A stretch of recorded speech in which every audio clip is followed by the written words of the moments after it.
Team India head coach Gautam Gambhir తీరు వివాదాస్పదమవుతోంది. Head coach గా బాధ్యతలు తీసుకున్నాక గౌతీ ప్రయోగాల మీద ప్రయోగాలు చేస్తున్నాడు. లోయర్ ఆర్డర్ బ్యాటర్లను కూడా టాప్ ఆర్డర్ లో పంపిస్తున్నాడు. అయితే జట్టుకు ప్రయోజనం కంటే నష్టమే ఎక్కువగా జరుగుతోందనే చర్చ జరుగుతోంది. ముల్లాన్పూర్ లో గంభీర్ చేసిన ప్రయోగాలే టీమిండియాను ముంచేశాయనే కామెంట్స్ వినిపిస్తున్నాయి. భారీ టార్గెట్ చేజ్ లో 3వ స్థానంలో అక్షర్ పటేల్ ను గంభీర్ బరిలో దింపాడు. కానీ అక్షర్ పెద్దగా ఇంపాక్ట్ చూపించలేకపోయాడు.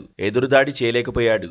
బంతికో పరుగు చొప్పునే సాధించాడు. తిలక్ వర్మ, సూర్యకుమార్ యాదవ్ ను కాకుండా అక్షర్ పటేల్ ను 3వ స్థానంలో ఆడించడం ఏంటని మాజీలంటున్నారు. అక్షర్ నిదానంగా బ్యాటింగ్ చేయడంతో తర్వాతి బ్యాటర్స్ పైన ఒత్తిడి పెరిగిందంటున్నారు. హార్డ్ హిట్టర్ గా పేరు తెచ్చుకున్న శివం దూబేను 8వ స్థానంలో బ్యాటింగ్ దింపడం పైన విమర్శలు వస్తున్నాయి. స్పిన్నర్లను అలవోకగా ఎదుర్కొనే శివం దూబేను టీమిండియా సరిగా వాడుకోలేకపోయిందని మాజీలంటున్నారు. పరాజయం ఖరారైపోయిన తర్వాత బ్యాటింగ్ ఆర్డర్ లో దిగువన వచ్చిన దూబే ఏం చేస్తాడని ప్రశ్నిస్తున్నారు. బ్యాటింగ్ ఆర్డర్ లో ఎక్కువగా ప్రయోగాలు చేస్తే ఓటములు తప్పవని హెచ్చరిస్తున్నారు. నిజానికి టెస్టులో కూడా గంభీర్ ప్రయోగాలు చేశాడు. 3వ స్థానంలో సాయి సుదర్శన్, కరుణ్ నాయర్ ను ప్రయోగించాడు. ఆ తర్వాత వాషింగ్టన్ సుందర్ ను కూడా 3వ స్థానంలో బరిలోకి దింపాడు. స్పిన్ ఆల్ రౌండర్ ను బ్యాటర్ గానే వినియోగించుకునే ప్రయత్నం చేశాడు. టాప్ ఆర్డర్ లో బరిలో దిగినప్పుడు వాషింగ్టన్ సుందర్ ఎక్కువగా బౌలింగ్ చేయలేకపోయాడు. బ్యాటింగ్ ఆర్డర్ లో ప్రయోగాలు ఎప్పుడో ఒకసారి చేస్తే పర్వాలేదు. ఆ ప్రయోగం కూడా జట్టుకు ఉపయోగపడేలా ఉండాలి. కానీ గంభీర్ ప్రయోగాలు చేయడమే పనిగా పెట్టుకున్నాడనే చర్చ జరుగుతోంది. అయినా టీ20 వరల్డ్ కప్ కు ముందు బ్యాటింగ్ ఆర్డర్ పై క్లారిటీ లేకపోవడం ఏంటనే ప్రశ్నలు